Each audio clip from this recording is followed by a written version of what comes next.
All praises to Yahweh, Bahashem, Yahushai, Bahashem Rekakadash. Yahweh been the name of the Heavenly Father. Yahushai been the name of His only begotten Son, who they ignorantly call Jesus Christ. Now we're going to get into the replacement. The replacement of what? Or of who? The replacement of the Israelites. So you got two elements that's trying to replace the Israelites. You got the Christian church, you got the Muslims, and you got mainly the Edomites. See, the Edomites, let's get it in Ezekiel 36.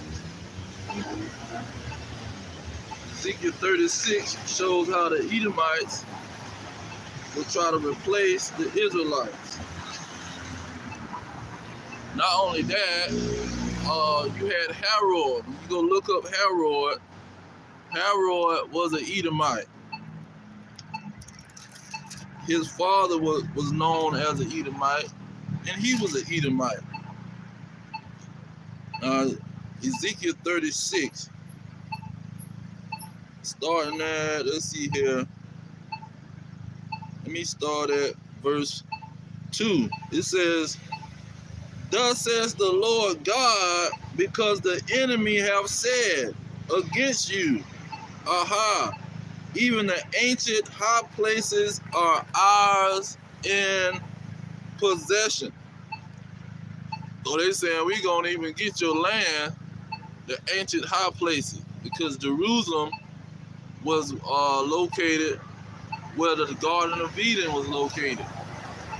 See, they know Jerusalem was one of the oldest cities in the world. Verse 3, this is Ezekiel 36 and 3, it says, "Therefore prophesy and say, Thus says the Lord God, because they have made you desolate and swallowed you up on every side, that ye might be a possession unto the residue of the heathen, and ye are taken up in the lips of talkers, and are an infamy of the people." Verse 4, "Therefore, ye mountains of Israel, hear the word of the Lord God. Thus says the Lord God to the mountains and to the hills and to the rivers and to the valleys, to the desolate wastes, and to the cities that are forsaken, which became a prey and a derision to the residue of the heathen that are round about." So the heathen was going to come in and take that land. Not only the land, it was going to take the people, because the people was a land before it was a place. I mean, the Israel was a people before it was a place.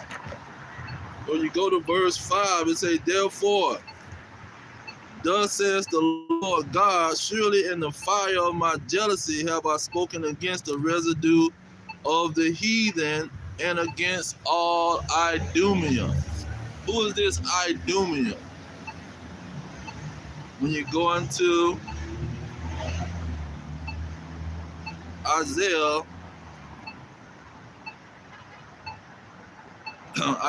34, real quick. Isaiah 34, starting at verse 5, it says, "For my sword shall be bathed in heaven. Behold, it shall come down upon Idumea and upon the people of my curse to judgment." The next verse say, verse 6, I'm going to get to the last sentence of that verse. It say, "For the Lord have a sacrifice in Bozrah and a great slaughter in the land of Idumea." So when you go to Isaiah 63, it said in the land in Bozrah, and it says in the land of Idumea. Isaiah 63, it says, who is this? This verse 1 of Isaiah 63. Who is this that cometh from Edom with dyed garments from Bozrah? So that Bozrah is the same thing as Edom. And Bozrah was like the capital city or one of the main cities in Edom. See, so that Bozrah is in the land of Idumea, and Bozrah is in the land of Edom. See, it's the same place. So this Idumea that was going to take over the land in Ezekiel 36, these was the Edomites. It say in verse 5, let's read verse 5 again, Ezekiel 36. It say, therefore says the Lord God, surely in the fire of my jealousy have I spoken against the residue of the heathen and against all Idumea, which have appointed my land into their possession with the joy of all their heart, with the spiteful minds, to cast it out for us prey.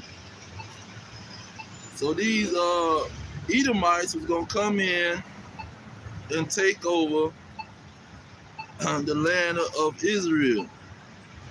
Jump over to verse chapter 35. In verse 35 and 10, it says, because you have said these two nations and these two countries shall be mine, and we will possess it, whereas the Lord was there. See, this is what the Edomites said. We're going to take that land because the Lord was there. This is the holy land. See, this is exactly what they were saying over there. Now, when you go into the two nations, that's talking about the northern kingdom and the southern kingdom. In Ezekiel 37, it's going to, let's get that real quick. Ezekiel 37,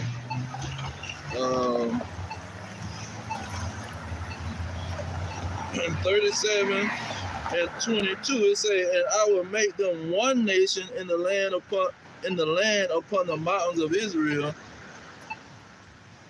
and one king shall be king to them all, and they shall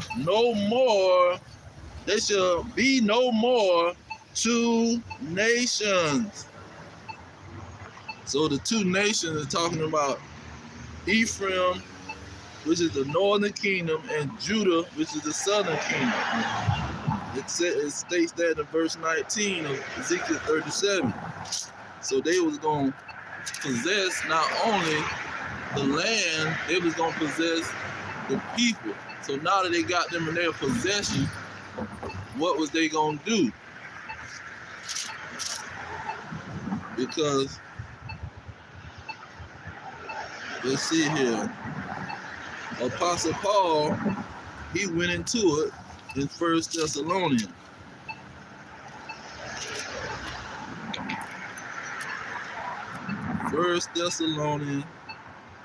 Second Thessalonians, Salakia.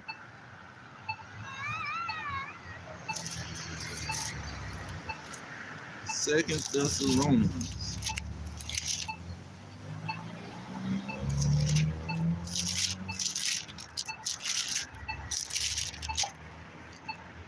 Second Thessalonians, starting at verse 4. Well, let's get verse 3. It says, let no man deceive you by any means, for that day shall not come, except there come a falling away first, and that the man of sin be revealed, the son of perdition. Verse 4, who opposed and exalted himself above all that is called God or that is worship. Because the Israelites is known as the sons of God. The Israelites is known as when they asked Yahushua, why is you saying you the son of God?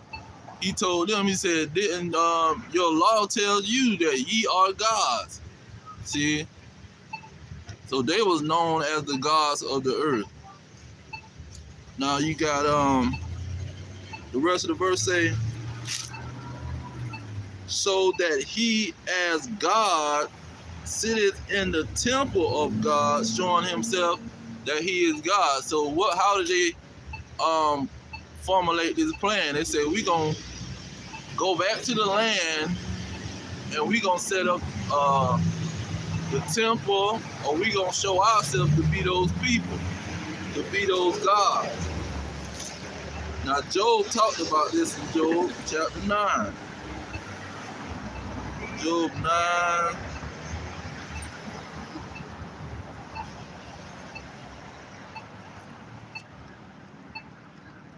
Job 9 and 24.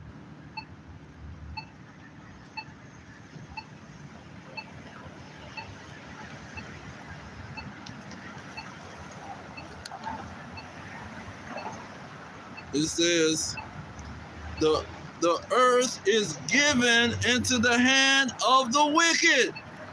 He covereth the faces of the judges thereof.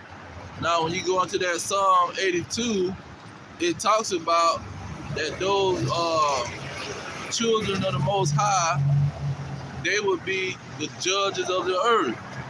See? So how did they cover over the judges? They went into that land and they start showing themselves that they are the gods. They start exalting themselves above anybody that would claim to be those people. See? Now you got the rest of the verse say, he covered the faces of the judges thereof. If not, where and who is he? Who else is in that land claiming to be those people? See? And have possession of the earth. Nobody but the Edomites. See, these are the people that's taking over that land, all Idumea. See, that's why the Lord spoke against Idumea, because they was going to go and take that land in their possession. Now you go to Joel. Joel talks about the slavery of the Israelites. And he brings up that land. Joel chapter 3. It says, verse 1, it says, for behold, in those days and in that time will I bring again the captivity of Judah and Jerusalem. That captivity talking about slavery. It say, verse 2, I will also gather all nations and will bring them down into the valley of Jehoshaphat and will plead with them there for my people and for my whom they have scattered among the nations and parted my land. How did they part that land? They went over there and took possession of that land. They went over there and made sure they was the people known as the Israelites. You see, and who was doing this? When you jump down to verse 19, it says, Egypt shall be a desolation, and Edom shall be a desolate wilderness, for the violence against the children of Judah, because they have shed innocent blood in their land. See, they went over there and took that land. Now you got, in 193, the Romans fell to the Israelites. And Herod at the time, he was put over the land of Judea as an Edomite. So they was already at that time trying to take that land and possess that land, see, and be king over that land. The Romans, the Edomites. So when once they failed in 193 and they stayed in derision till 1492.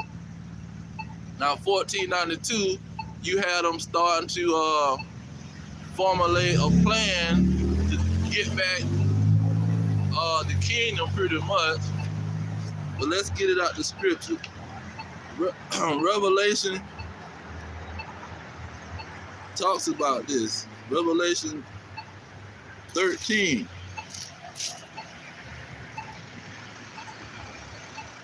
Revelation 13 and 12, it says, and he exercised all the power of the first beast before him, and caused the earth and them which dwell therein to worship the first beast, whose deadly wound was healed. So how was that deadly wound healed? In 1492. See, in 1492, you had the rebirth, the renaissance of the Edomites. The man Francesco, who started this dark age movement in this Africa mess, when he wrote the poem Africa. See, he was one of the main ones that helped push this agenda of getting that pretty much getting their kingdom back and gathering their people and their records back and overtaking the dark nations that had took over the world and been ruling for 1,000 years. See, he was angry about that situation. He was gathering all the languages, see, the Latin, the Greek, and he was starting the Renaissance. They all know him as the father of the Italian Renaissance, but it wasn't no Italian Renaissance. It was the father of the Renaissance of these Edomites. See, and he got all kind of secret books that they don't publicize and put out there because he was writing in Latin. You got to know Latin to even know what he talking about. But they done gave out some of his secrets, and they'll try to say, oh, he didn't know what he was talking about, or he was going off on that little subject about the dark ages, the dark people ruling, taking over the empire. See, and he knew definitely exactly what he was talking about. He was angry because the Byzantine Empire was ruled by the Israelites. They was calling them Moors, which is just another word for black. See, they was calling them black people then. When you go into Acts 13, it was calling the Israelites black of color. But that wound was healed back in 1492 because he started praising Scipio Africanus, who had took over that land during the Punic War. And so once you got from 1492 in Columbus and they start enslaving the Israelites, they say, well, let's formulate this plan. Then you had the era of enlightenment. The era of enlightenment is when the Germans start coming up with a plan. Now, you got them in Jeremiah. Jeremiah 49. Jeremiah 49, starting at verse 7, it says, concerning Edom, thus says the Lord of hosts, is wisdom no more in Teman? Is counsel perished from the prudent? Is their wisdom vanished? See, that counsel that the Temanites, which are the Germans, the counsel that the Temanites is coming up with was, how is we going to replace these Israelites? How is we going to get rid of them? Let's go that in Psalms 83. How is we going to get rid of these Israelites? See, we got control of the land, and we got control of the kingdom, and we banishing them from all the lands. See, they started banishing them in 1100, 1200, 1300, and then a major war broke out in the 1400s, 1490 something. But Psalms 83, I'm gonna get right to the point. Verse 3, it say, they have taken crafty counsel against thy people and consulted against thy hidden one. Verse 4, they have said, come and let us cut them off from being a nation, that the name of Israel may be no more in remembrance. And who was saying this? Verse 5, for they have consulted together with one consent. They are confederate against thee. The tabernacles of Edom. See, the Edomites came up with a plan to get rid of the Israelites. And this is mainly what's going on around what you got 1492, when you had them, because to go back to the 700s, it was a king in around about the 700 AD, and he was forced to be or were forced to convert because he had Christians on one side and Muslims on the other side. So he wanted to take a neutral stance, and he wanted to say, okay, well, we just gonna practice the Judaism or practice what the Jews, the Israelites, was practicing. And once they start doing that, then they start calling themselves the Israelites. See, that's where it really started, but it started to get to a head in the 1300s when they started expoling, or whatever they call it, the Jewish expulsion. They started kicking them out of all them lands that they was ruling during the Dark Ages. And at this same time, you had Francesco, the one who came up with this poem called Africa. But you got Christopher Columbus. He was sent to Cuba to research the land. Not only that, you had him having a translator. He had a translator called Luis Torres. Now, Luis Torres was a translator, and he was one of them Spanish Morenos or whatever they call them. And so he was the one that when he went to the Taino Indian, he told them pretty much that he was going to help them deal with these people that's coming on their island, pretty much. And so they knew that he was talking Hebrew, and they was talking Hebrew, because they go back to Numbers. They go back to Numbers 25 and 36. Let me get that real quick.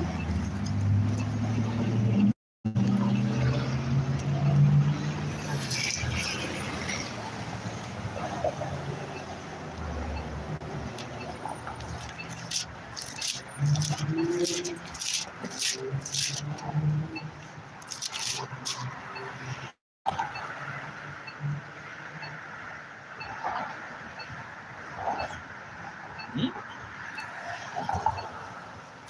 36. So Numbers 26 and 35. Numbers 26 and 35, it say, these are the sons of Ephraim after their families. Now the last sentence it say, of Taim, the family of the Tahanites. Now those people, that's where they get the word Taino. See, from the tribe of Ephraim. And their name was Taim, but by the time they got over here to these lands, they call them Tainos. So the Puerto Ricans and all those natives that was in those islands over there, they was from the tribe of Ephraim, especially the ones from Puerto Rico. So you had what it was, you had Manasseh in Cuba. They was the Taino Indians too. They come from the Northern Kingdom. And you had Torres, what's the guy? Torres, Luis Torres. He was a translator for Christopher Columbus. And so that's how they got over there to trick those people. And they took some of those back on the slave ship as slaves. They took them back to France or French or wherever they came from, because the French king, he sent Christopher Columbus to come search that land out.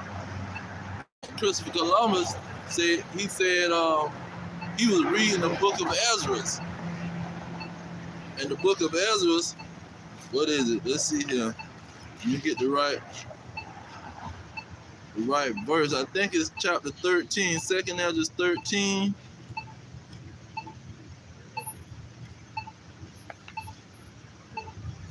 Second Ezra 13.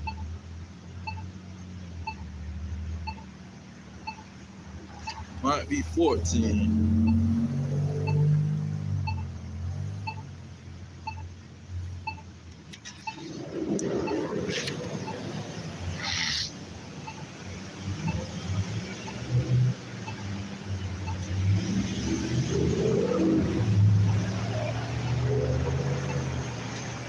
Yeah, 2nd Ezra 13 and 40, it says, those are the 10 tribes which were carried away prisoners out of their own land in the time of Osir the king, whom Salmanazar the king of Assyria led away captive. And he carried them over the waters, and so came they into another land. So when they went into the northern kingdom, the 10 tribes, they went into slavery to the Assyrians. And then when they came out from the Assyrians, they said, let's go to a land where nobody possessed. See? Let's go ahead and get it. It says in verse 41, but they took this counsel among themselves, that they will lead the multitude of the heathen and go forth into a further country where never mankind dwelt, and that they might there keep their statutes which they never kept in their own land. See? And so this is how the Ephraim came to these lands over here. But that show you how that these Edomites, they was back then conspiring on getting hold of the Israelites. See, they had to round them all up first of all and locate them. So once they replaced them, it wasn't gonna be nobody coming up and saying we those people. So they came to the wherever they was at, and they start claiming their identity. Same thing with when they came over here, a lot of them was the people putting them on the plantation.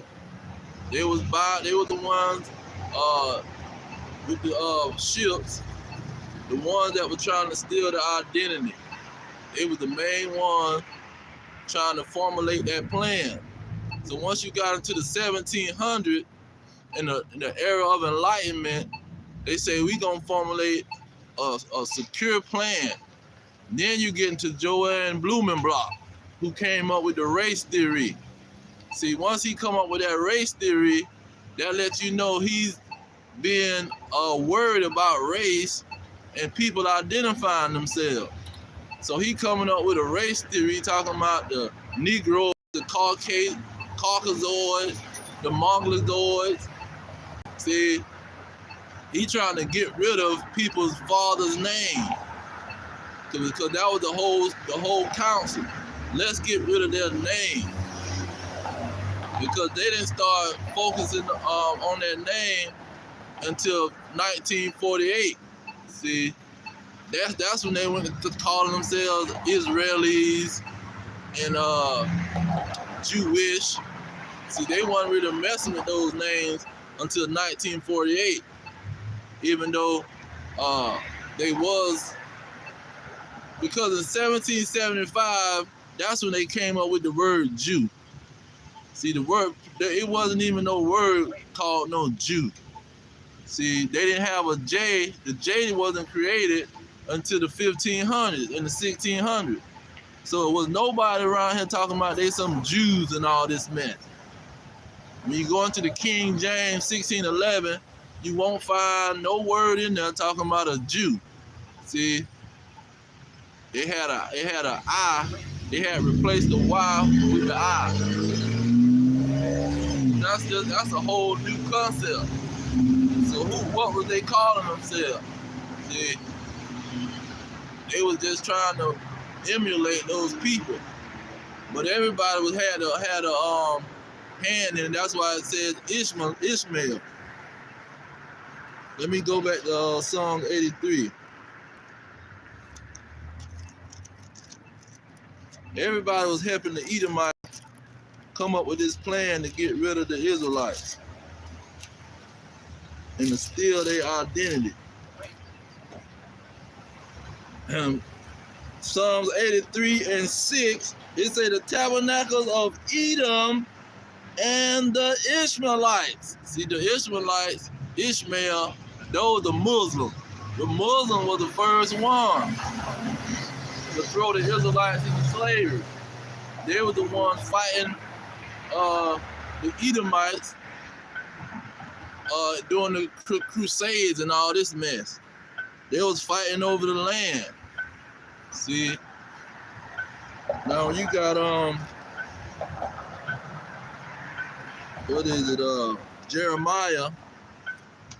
Let's go back to Jeremiah 49, because those Germans over there, they the ones came up with the plan.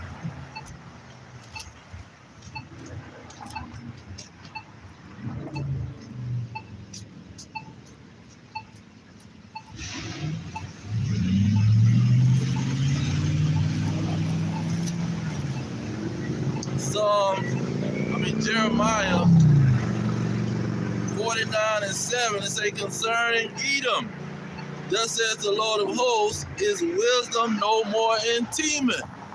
So it's saying that what happened to the wisdom of the Temanites, the Germans, who came up with this plan to try to get rid of the Israelites. And verse 10 lets you know what plan they came up with. It says, this verse 10, Jeremiah 49:10. But I have made Esau bare, I have uncovered his secret places, and he shall not be able to hide himself. See, now he tried to hide himself. He trying to hide under the identity of the Israelites. He trying to say he the Israelites, so now you can't find the Edomites. See, now he can't go through his judgment because he don't exist. All the Christian Edomites saying that they done away with. Oh, the Edomites are done away with. They mingled into the Israelites, and then they done away with. They're no more alive. See, because Obadiah tells you that they're gonna be exterminated.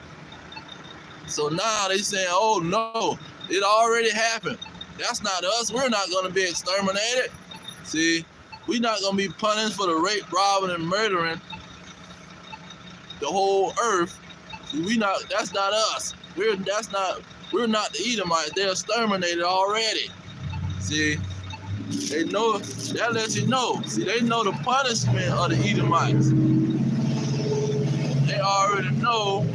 And then the so-called Jewish people in their encyclopedia, they tell you that Edom was these so-called Jewry, the people that was calling themselves Jewry, they was the Edomites. They was already telling themselves in 1925 that they were the Edomites. So they knew that they were the people that was gonna be exterminated. And they trying to hide their identity from they hiding it from their own people. See, they got their own people talking about they some Christian, they some European. See, they from wherever country or landmass they from. They're not giving them the truth about what the heck going on. And that's why they have this replacement theology. When you go into the Judaism, they'll tell you straight up the Christians is practicing a replacement theology. But they not know that's just a religion. These are Edomites pushing the whole agenda. The replacement theology. Let's see here.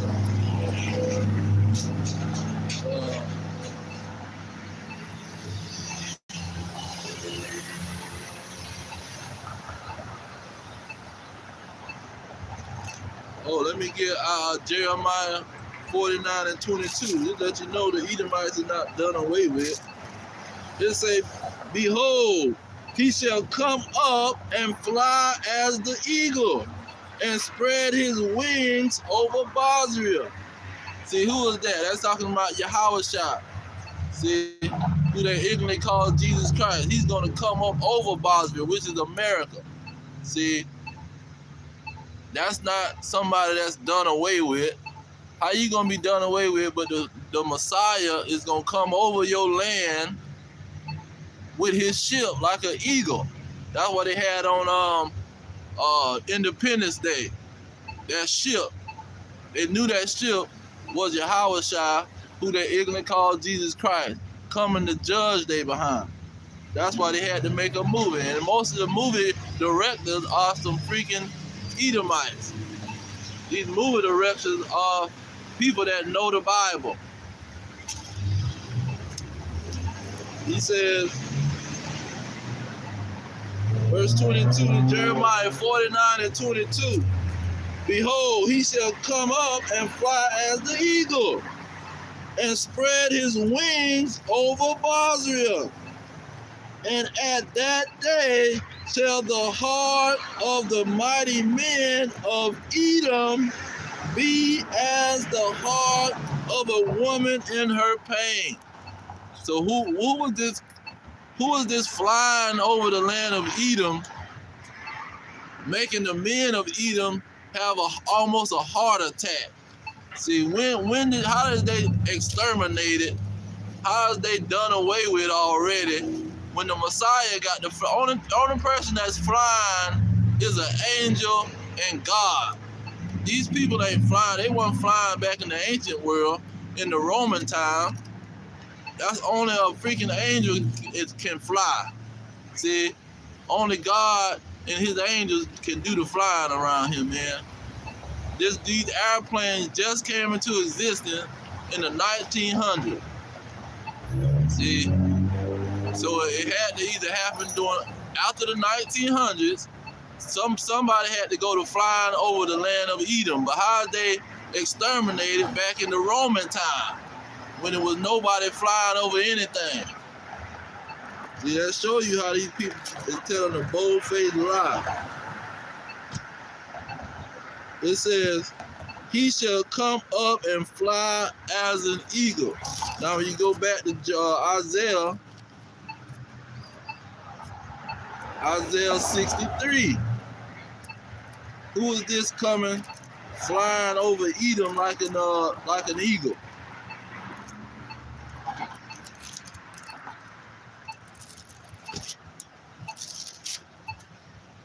Isaiah 63, it say, verse 1, who is this that cometh from Edom with dyed garments from Bozrah? See, that's the same question I asked. Who is that in Jeremiah 49:22 flying over the land of Edom? See, how is they exterminated when he talking about he gonna come back and fly over their land? It says, this that is his glorious, this that is glorious in his apparel, traveling in the greatness of his strength. I that speak in righteousness, mighty to save. Wherefore art thou red in your apparel, and your garments like him that treadeth in the wine fat? Verse 3, I have trodden the winepress alone, and of the people there was none with me. For I will tread them in mine anger, and trample them in my fury, and their blood shall be sprinkled upon my garment, and I will stain all my remnant. So who is that flying over Edom if they already exterminated? If they already died off, who is this flying over their country? See, flying over their land, and you already see them flying these UFOs. See, who is this flying over their land, making them have a heart attack? They say the mighty men of Edom heart is gonna be like a woman when she pregnant. Say, who in the world is this? How was they exterminated during the Roman time, when the scriptures clearly say that the Lord was gonna come over their land like an eagle and give their mighty men, meaning their military, he was gonna give their military a freaking heart attack. That's why they got a space force right now. See, you got Trump. He said we got warp speed. We going warp speed to try to hurry up and get this space force started. See, because we gotta have weapons for these UFOs that's coming from outer space. See, we gotta have a military ready. Now, when you go into Revelation 13, it talks about it, but I'm gonna go back into the Edomites trying to replace the Israelites. So when you go into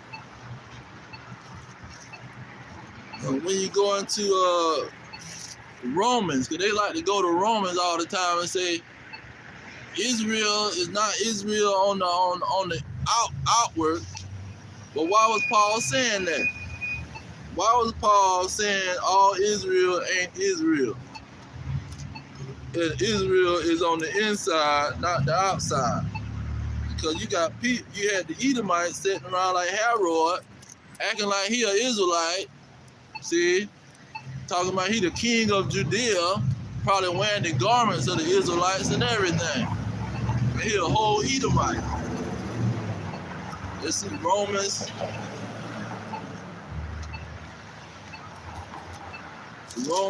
chapter 2.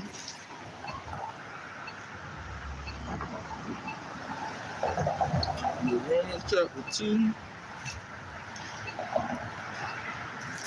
Romans chapter 3.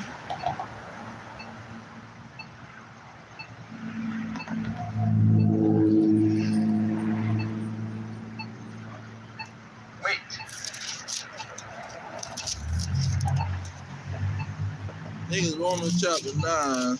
That's what I'm thinking about.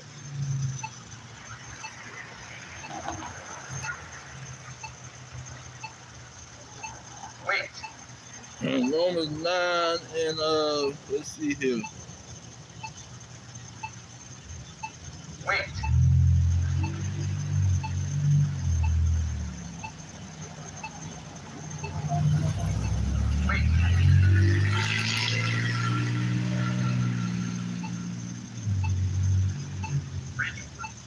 Could be Romans 11.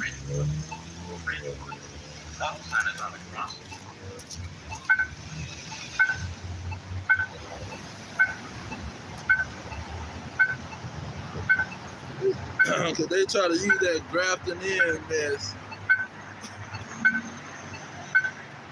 We talked about the circumcision. I think it's in Romans 2. Let's go back to Romans 2. Let's put this apocryphal down.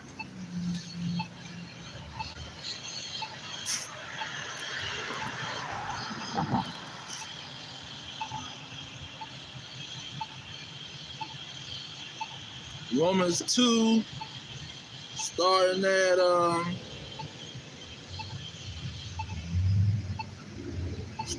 28. It say, for he is not a Jew, which is one outwardly. See, that's what Paul was talking about. You got these people over there, these Edomites, trying to act like they some Jews. So they putting on the clothes, wearing the garments. See, all in Jerusalem, in the temple. See, it says, but he say, for he is not a Jew, which is one outwardly, neither is that circumcision, which is outward in the flesh.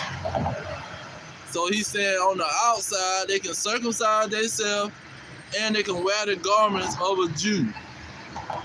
He say, verse 29, but he is a Jew, which is one inwardly. See, now that inwardly ain't just talking about your mind, because he's separating. He said inwardly, then he said, and circumcision that is of the heart in the spirit. So first, what was the inwardly talking about? The inwardly is talking about your blood. See, your inwardly is talking about the blood that's in your body. Then he went to talking about your mind, the circumcision of your mind in the spirit and not in the letter, whose praise is not of men but of God. So he clearly said, you got to be a Jew in your blood, man. It has nothing to do with you talking about you converted back in the 700 AD, and you convert, your family have been converts for hundreds of years. You're a conversion lie. But this is what they've been doing. And that's why they don't like the New Testament, because it tells you straight up what they was going to do. Let's go ahead and get Revelation. Revelation 2, 9, Revelation 2 and 9. He says, I know your works and tribulation and poverty. See, we know none of these so-called Edomites is in poverty. Just like King David said, they don't get in trouble like other men. See? It says, but thou art rich, and I know the blasphemy of them which say they are Jews, and are not, but are the synagogue of Satan. See, they just a religion of the Edomites, because the Edomites is Satan. Chapter 3. And this all red letter coming out the mouth of Yahushua. Verse 9, it say, behold, I will make them of the synagogue of Satan, meaning of the Edomites, which say they are Jews and are not, but do lie. Behold, I will make them come to worship for at your feet, and to know that I have loved you. See, who is he going to make worship at the feet of the Israelites? Who is he was going to make to serve the Israelites? Let's get that in Amos. Amos.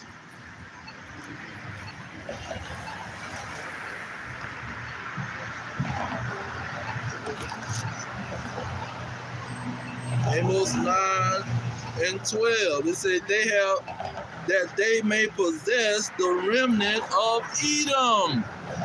See, it's all through the scriptures, man. That these Edom was always gonna be trying to steal the identity of the Israelites. Not only that, in the gospel, Yahweh Shah was talking about it. What is it? John 8:44. That verse can be used for Herod. Herod was in at this time. He was talking about he the king of Judea. He says, let's see here. It says, Yahweh, in verse 42, John 8:42, Yahweh Shah said unto them, if God were your father, you would love me. For I proceeded forth and came from God, neither came I of myself, but he sent me. Jump down to 44. Ye are of your father the devil. See, he talking about Esau. You are from Esau. You not from Jacob, man. It says, and the lust of your father ye will do. He was a murderer from the beginning. See, from the beginning of when they was born, this man tried to kill Jacob. His mama had to tell him, Jacob, go to over there with your family and get away from Esau because he's trying to kill you, man. Rebecca had to tell Jacob to run for his life. It says, and abode not in the truth, because there is no truth in him. When he speaketh a lie, he speaketh of his own, for he is a liar and the father of it. See, Herod was a certified Edomite, man. And he was in Judea, placed there by the other Edomites that was ruling Rome at the time, ruling the Roman Empire. And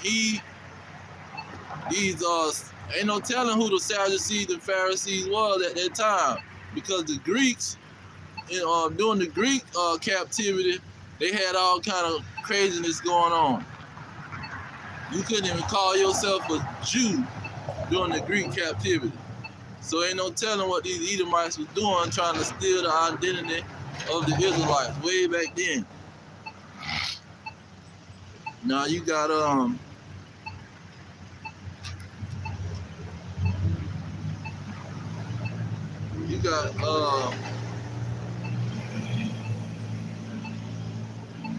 what is it?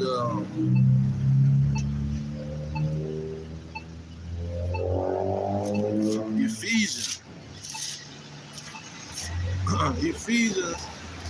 Paul was also talking about this when he was talking about the warring with these Edomites.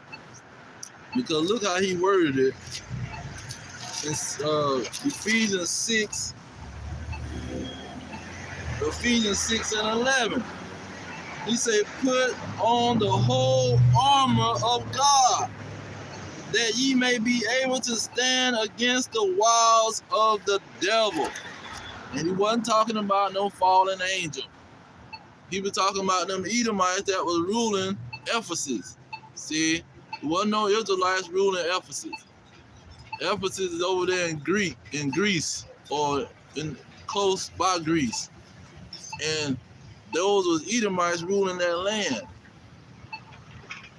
And so he says, for we wrestle not against flesh and blood, but against principalities. See, the governments, the rulers. Because when you look up that word principalities in the Greek, it's talking about a king or a ruler. That's why the next verse, he's going to keep breaking it down. Against powers. See, those powers go for governments and kings. He said against the rulers. He was very specific. He spoke it 3 times. Because you know, it's already in the spirit that these so-called Christians is going to be talking about the kingdom of demons and all this mess, which the angels ain't never disobeyed God. But they knew that this was they gonna be running their mouth talking about it's a battle between demons and angels. See, it ain't a battle between the Israelites and the Edomites. See, so he had to let it be known the rulers, the governments of these Edomites, they are who you battling against. It's a whole government, it's a whole kingdom, an empire. He says, the rulers of the darkness of this world. See, they rule the whole world. And when you read 2 Ezra 11, it tells you that they rule the whole world and have power over the world. It says against spiritual wickedness in high places. See, in high places in the government, you got these Edomites, these devil worshippers. See, they do witchcraft and worship the spirit world, which is a abomination, but they are the main devils. It says, let me get verse 16. He gets specifically and talk about these Edomites. He said, above all, see, above all, taking the shield of faith, wherewith ye shall be able to quench all the fiery darts of the wicked. See, Malachi 1 and 4 says that the nation of Edom will be the border of wickedness. So he said the armor of God is going to be that you can fight against the devil, fight against these governments ran by the Edomites. See? And so this is how they was going to be trying to take over the identity of the Israelites, and you're going to need the word to battle that situation, because without that, you ain't going to know that there was even some Edomites. See, if you go to that Christian church, they'll never come up with the Edomites. You can go to the Jehovah Wickedness magazine, they watchtowers and they awakes. You'll never see them talk about an Edomite. They never had a cover of the Edomite. I mean, they never had a cover talking about the Edomite. There's all kind of issues in the world, but where's the Edomites in the watchtower? Where's the Edomites in your awake? See, how is they not battling the Israelites? When King David was battling Doeg and Saul, you ain't made a watchtower talking about Doeg fighting with the house of David running from the Edomites and Saul. See, where is the Edomites? See, that's how you know they are the Edomites and they know it. And they plan trying to replace the Israelites with religion, pushing their Judea, what they call it, Judaism, pushing their Judaism, their Christian church or their Muslim mosque to try to replace the Israelites. And even the Muslim situation was started by the Catholic Church and some more Edomites. But why don't you see the Christian church talking about the Edomites? Now, when you go to Exodus let it be known this battle was going to be forever, man. This wasn't going to be, we fought against the Edomites for a little bit, and now the war is over between the Edomites and the Israelites. It's all over. Because the Revelation tell you it's two entities that's going to be battling each other. The red dragon and the woman with 12 stars. And the red dragon is the Edomites, and the woman with the 12 stars is the nation of Israel.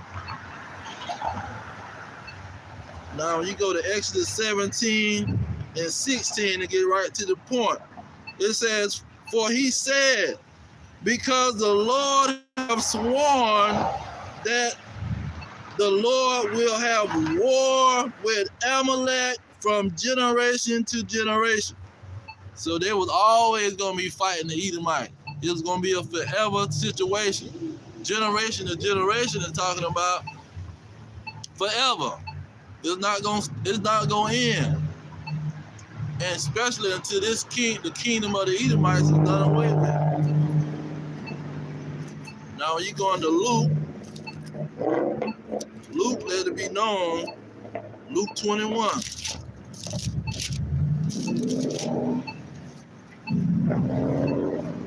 He said, in verse 24, it says, and they shall fall by the edge of the sword, and shall be led away captives into all nations. And Jerusalem shall be trodden down of the Gentiles. What Gentiles? The Edomites. See?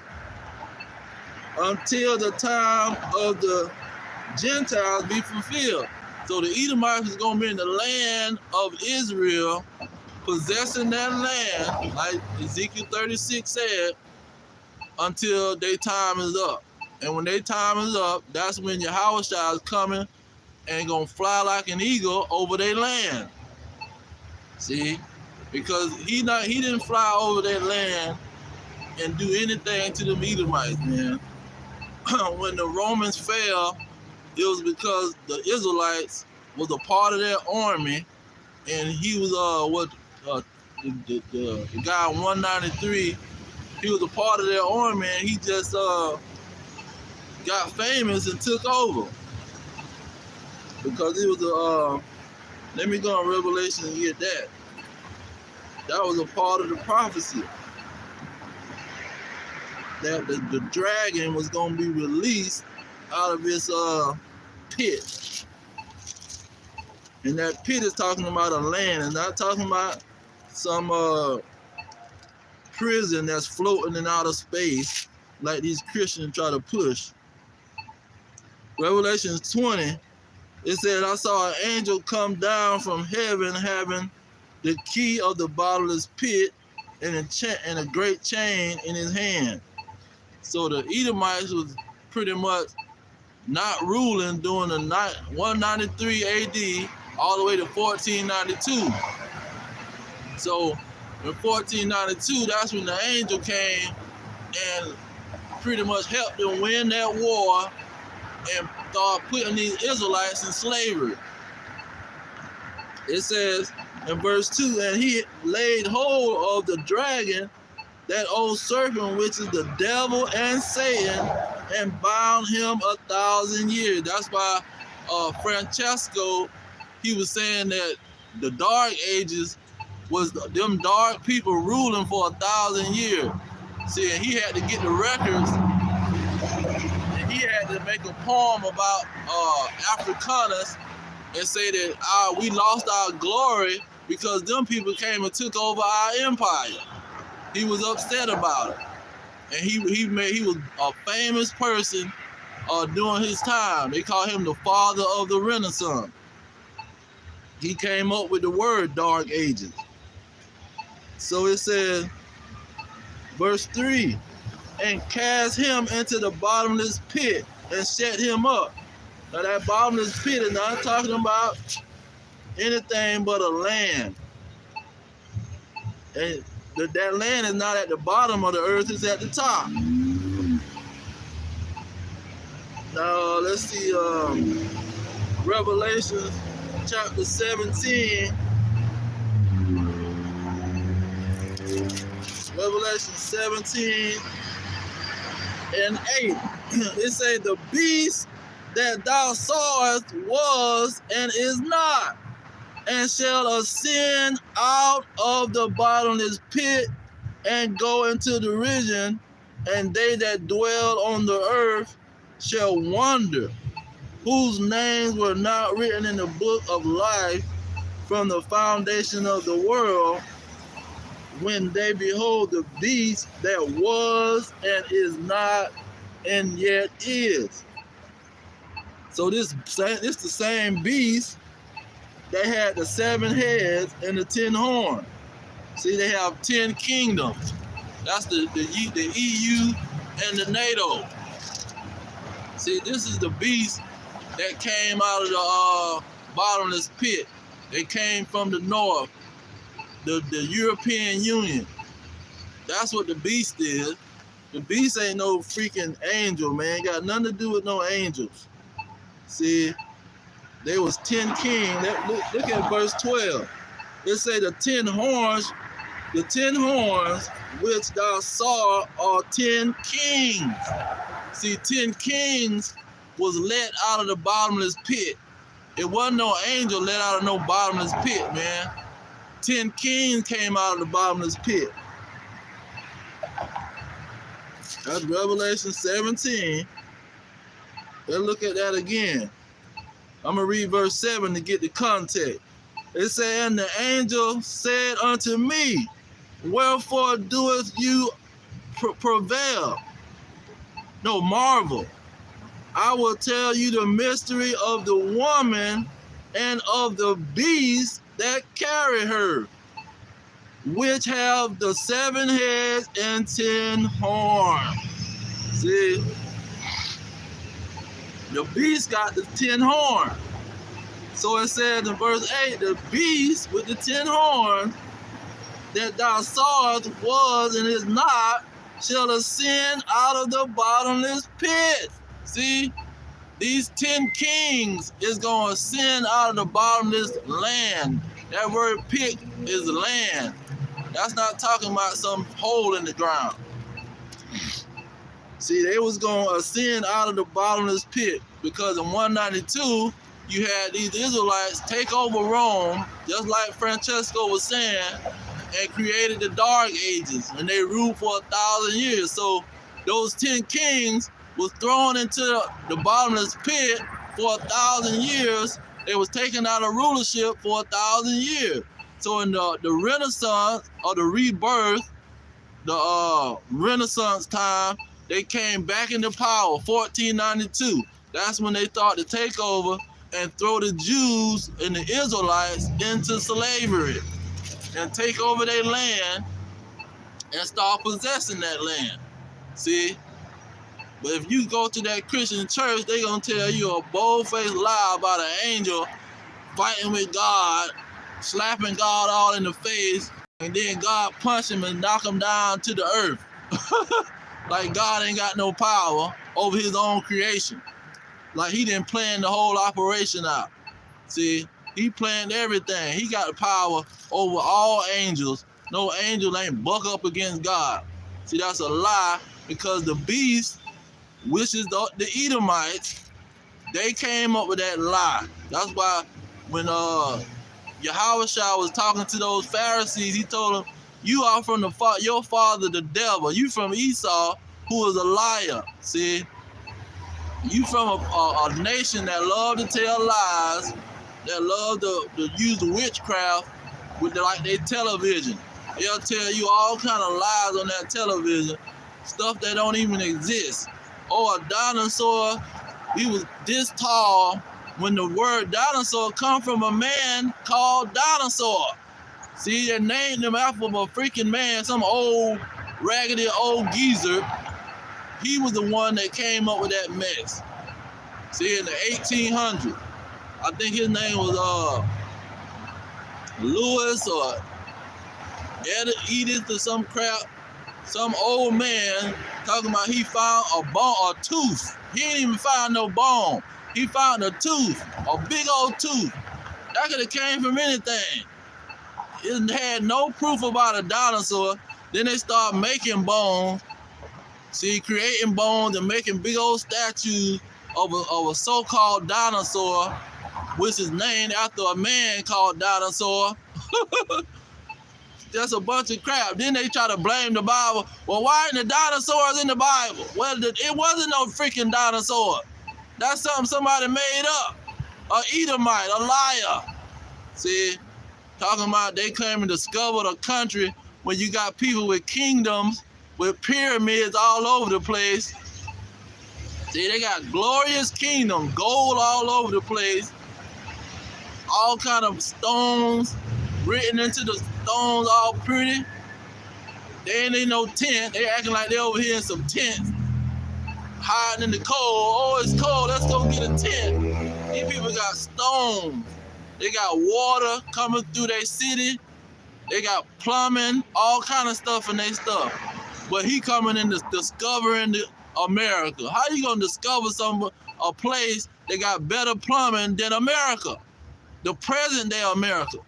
They didn't have pumps. They didn't have pipes. See, they didn't have engines, and they had cleaning water coming through their whole operation. Down there in South America. See, the South Americans is the same people in North America. Same individuals. Right in Mississippi, they got a pyramid on the Mississippi River. Or off the Mississippi River. Who created that pyramid? It wasn't Christopher Columbus. But see, they'll be pushing that lie on the TV. See, they'll still be pushing those lies because this is what their nation do. The Edomites tell lies. They are the deceivers. They are the devil. Now look what King David said about them. Because we talking about them lying, saying that they are the Israelites. Look what King David said. And we gonna he gonna say their name and everything. He gonna say Edomite. He ain't gonna sugarcoat it and say devil or call them a name. He gonna call them what their daddy name call them. Psalm 52. It says, a psalm of David. When Doeg the Edomite came to and told Saul. So there go King David, and then you got an Edomite. The Edomite telling King Saul, oh, King David done went to the high priest, and the high priest conspiring on you against you with David. He done gave David some food. He done gave David some the sword that he killed Goliath with. See, he telling Saul all this kind of crap. Now Saul already in his mind said, hold on, wait a minute. Why is y'all over there dealing with David? I'm chasing David, trying to kill him. So why is you over here conspiring with David? So the Israelites, they say, well, we ain't gonna do nothing to the high priest, because he talking to the high priest. So he tell the high priest, listen, I'm not gonna do nothing to you, but I'm gonna get Doeg the Edomite to do it, because Doeg already done said that King David conspiring against him, so he get him to kill him. So pretty much he lied. He lied to King Saul, and David. This is what David said about it. He said in verse 2, the tongue devises mischief, like a sharp razor working deceitfully. See, that's why they call him a father of the lie. This is why he's called them the devil. It says, verse 3, thou lovest evil more than good, and lying rather to speak righteousness. Verse 4, you love all devouring words, O you deceitful tongue. See, King David was cursing them out. You darn Edomites, y'all a bunch of liars, man. You lie about everything. You got a lying tongue. Then in chapter 58, they try to put this off on some other crap. But chapter 58 is talking about the Edomites, man. See, these dragons, you can't get them to teach you no Bible, man. They're going to tell you a lie. They've been lying for years. Psalm 58 and 3. It says, the wicked are estranged from the womb. See, he's talking about the womb because he's talking about it's a bloodline. They was born that way. See, their daddy was that way. That's why he said, you are from your father, who is the father of a lie. What in the world? I ain't got to be worried about what's going on with you. I know who your daddy was. He said the wicked are estranged from the womb. They go astray as soon as they be born, speaking lies. As soon as they come out their mama, they gonna be acting like their daddy, Esau, a liar. See, that's how they gonna operate. It don't matter, they got the United States, Germany, France, Spain, Italy, all of those countries, those principalities is gonna be liars. They gonna team up in the EU or the United Nations, the UN, with all these other nations, and they gonna come up with a plan to get rid of the Israelites. See? And they want to call it depopulation. It ain't got nothing to do with no depopulation. See, the only population that they worried about is the blacks, Hispanics, and Native Americans. That's the population that they worried about. That's who they want to depopulate. See, and these people try to replace them. So they even want to replace their own people. See, once they replace their own people, now they can be the only so-called white people in the world. Let's get rid of the other white people, and we be the only people, the tribe of Amalek. See, Amalek was the first grandson of Esau. He was the one that the Lord said he gonna war with him and his tribe forever. That was the tribe that went in there and tried to steal King David's wives. See, when King David was hiding from Saul and the Edomites, the tribe of Amalek came and tried to steal his children and steal his wives. And the tribe of Amalek, they don't profess it. They don't claim America now. The tribe of Amalek said, we don't like America. We gonna go over there. That's why the Ku Klux Klan don't like the so-called Jewish man. Because the Ku Klux Klan, they done learned that these Amalekites is trying to exterminate they behind, trying to kill them off so they can be the only white people in the world. See, that's another jewel that these people don't know, man. But the Ku Klux Klan know it. You go to David Duke, he straight up tell you, these people trying to kill us off.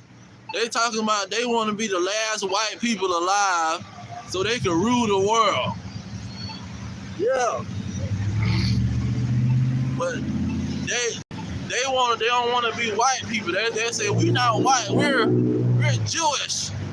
We're not white people. So they even try to hide their identity and say they're not even the freaking white people. They clearly white people. They clearly come from Germany in that area, but they say no, that's not us. We're Jewish. We're from Judah. You from who? Judah. A white person and Judah do not go together at all. You can tell that's a lie as soon as that come out their mouth. Talking about, well, I'm from Judah. You're a Judah lie. Now King David say, the wicked are estranged from the womb. They go astray as soon as they be born, speaking lies. See, they gonna say that they come from Judah, they come from Levi. Say, man, you don't come from no Levi. You is not an Israelite. Cut it out. Stop the lies. You can't live in Egypt. How you gonna live in Egypt, man? You can't live in Egypt for 430 years and be a white person. It's a lie. But see, if you don't know the history, they can tell you any damn thing. See, you don't know the history, they can say, well, we come from Japan. We the first Japanese people. See, they don't try to take the identity of the Indians. They don't try to take the identity of the Egyptians. They don't try to take the identity of the Israelites. See? They'll try to steal the so-called Hamite identity. Any kind of identity that they want, they go get it. And they'll make a movie on they tell our vision. Let me tell you a vision that's a lie, but it's a vision, so your brain ain't gonna interpret, is this the truth or this the lie? Because it's in a vision. So whatever you see with your eyes, how they say seeing is believing. When you see it, you will believe it. That's why the Africans, they love American television, Hollywood. I be like, why y'all don't watch your own movies? Well, no, we like y'all movies a little bit better, man. Yeah, because these people with special effects, they call it special effects. No, Edomite lies. That's what they need to call it. Amazing deceivers have made this, and we gonna make it look real. We gonna make you believe this lie. This ain't gonna be no, man, that's just a movie. Nah, they gonna believe that crap. You gonna believe it's a alien, a lizard, flying in the sky in a spaceship. There's some lizards flying in the sky. Look, a UFO and some lizards in that spaceship. And it fell somewhere in Arizona. Say, man, you got to be an amazing liar when you convince people that it's a freaking lizard in a spaceship flying, a metal, and then the lizard, they got a whole church, a whole religion, a UFO religion. Because of what's the lady, Margaret Singer, not Margaret Sanger, but Margaret Singer, she was talking about these cults, the real cults. And you got these UFO cults. And the people, they following this guy. He saw the UFO and he was abducted. And they took him to Arizona and dropped him off and did experiments on him. And it was a bunch of lizard people. You know, this is the kind of lies that these Edomites will come up with, man. That's why King David say they love all devouring words, all devouring words. They love to tell a lie. As soon as they come out the womb, they lying. See, you can't believe an Edomite, and the Edomite is a so-called white man. Now one of these guys on TikTok, he get on my TikTok talking about you talking about people with light skin, and you coming out of the hate operation. I say, listen, man, all white people ain't no Edomites. You got some white people that are Israelites, but it's gonna be 1%. I wouldn't even give them 1%. Hey, I'll give them 0.5. You don't even get no 1%, because it ain't that many Negroes that's been knocking off these women.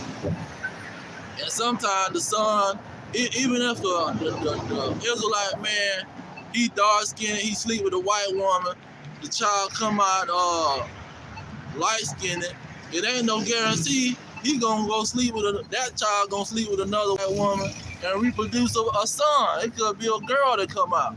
So I don't think it's a lot of them that happens. Like Blake Griffin, his dad is a Haitian, and then you got the daddy had a white woman. Blake Griffin get with a white woman. Now he got his child. His child might get with a white woman, and the child start looking like totally white or totally like an Edomite with leprosy and albinism. But that's a rare situation, man. It ain't a bunch of them around here like that. The majority of these people that got pretty much light skin or albinism are Edomites, man.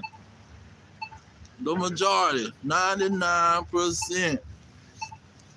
So it ain't hard to tell. And most of them is gonna tell you a bold-faced lie. And you can't trust them. That's when you go in the Apocrypha. And Apocrypha, what is it, Ecclesiasticus 12 and 10, and say, never trust your enemy, because Amalek has been the enemy of the Israelites forever. See, we was fighting in the womb with Esau. So there's no way possible for you to trust these people. Now,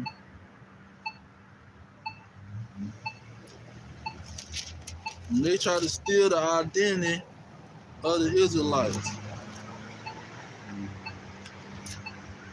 Where is it?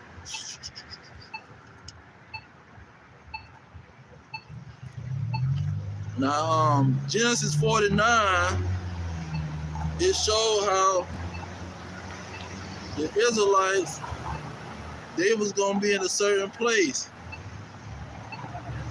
Genesis 49:1, it says, Jacob called unto his sons and said, gather yourselves together, that I may tell you that which shall befall you in the last days. So in the last days, this is where Judah was going to be. See, he wasn't going to be over there in the land having a good time, frolicking up and down Jerusalem like he ain't got no problems. Let me jump down to verse 8 to get right to the point. It says, Judah, thou art he whom your brother shall praise. Your hand shall be in the neck of your enemies.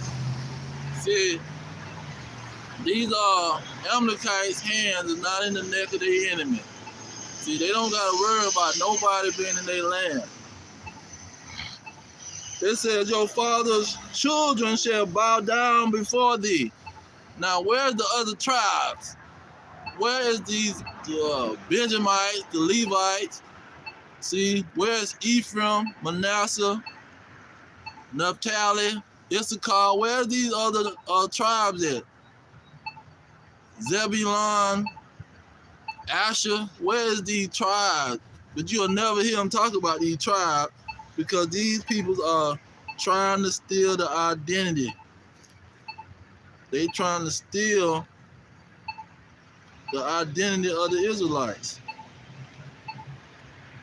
And it's not going to happen. When you go to 2 Samuel, 2 Samuel 7:23, it say, and what one nation in the earth is like your people, even like Israel.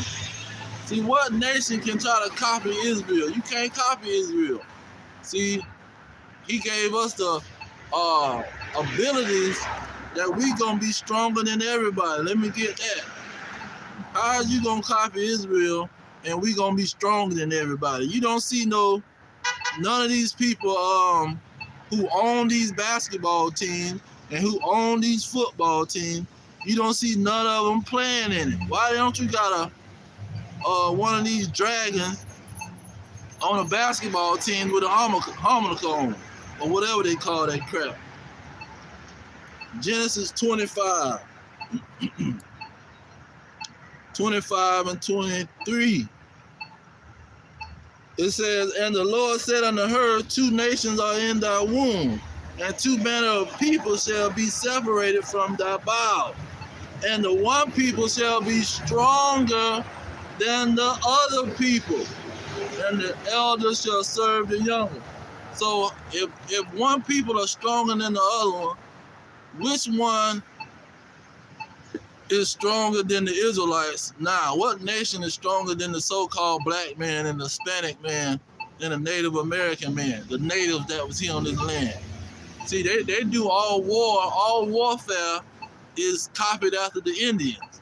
That's why all these names, what you call a helicopter, sound like it's some kind of Indian name.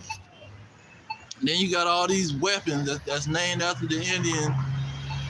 All this stuff is copying after the Israelites. And then a lot of the wars was won by the Israelites. They was fighting in the Civil War. They was fighting in World War I, World War II. See, they was using the Israelites to win these wars. They'll be losing the war, just like on, I think it was World War II and Tuskegee Airmen. They was losing the war because the bombers was getting blown out the sky. But the Tuskegee, they came out of nowhere and started winning. See, they start protecting the bombers so they can do their job. So they was using the Negroes or the Israelites. They was using them to win their wars because we stronger.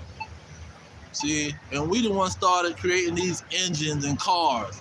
See, we created the car and the engines, so now y'all can have all these airplanes and crap. See, the Patterson Company down there in, up there in either Detroit or Chicago, one of them places, the Patterson Company, he the one created the car. He had a car online before anybody. And his car was the expensive high-class car. So a lot of this stuff they get from us. We strong in every category you can think of. We stronger. These people can't hang. But they trying to steal the identity of the Israelites when they don't match it. That's why he knew that this word was going to chop them up and cut they behind up. This was going to be our way that we can defeat them. Now let me get Hebrews. I'm ending on Hebrews because I'm about to turn into a popsicle like him.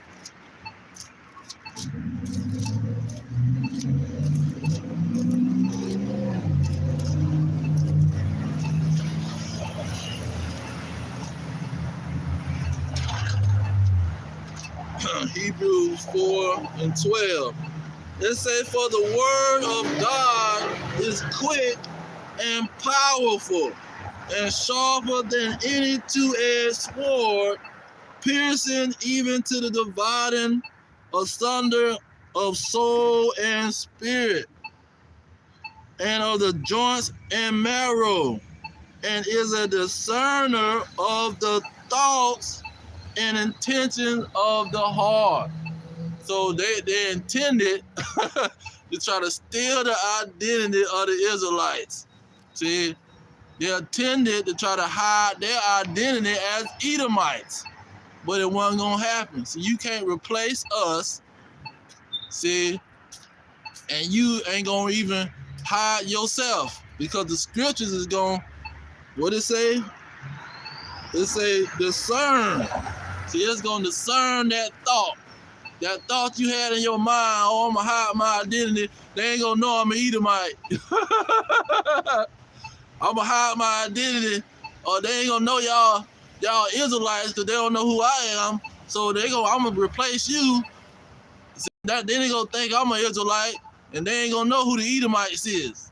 Say, no, we gonna find out, because we got this sword that's gonna slice your behind up. We got this sword that's gonna cut your head off. See, we got a whole holiday, what's the Feast of Dedication, that's right now. The whole holiday off of Edomite head getting chopped off. See, we went to war with the Edomites during the Maccabees era, and we chopped their head off and defeated their army. We got a whole holiday on that operation. That's how you know we was battling these Edomites forever. There's never been a time that we ain't been battling these dragons, man. That's why what do you call it? The book of Azariah, the prayer of Azariah. He said, the Lord gave us into the hand of this lawless forsakers of God, the most wickedest people in the world. See, these who the Lord had handed us over to, these wicked Edomites who try to replace us. But you can't replace the Israelites, because he gave us this sword that's going to defeat all of your tricks and all of your lies that you try to come up with.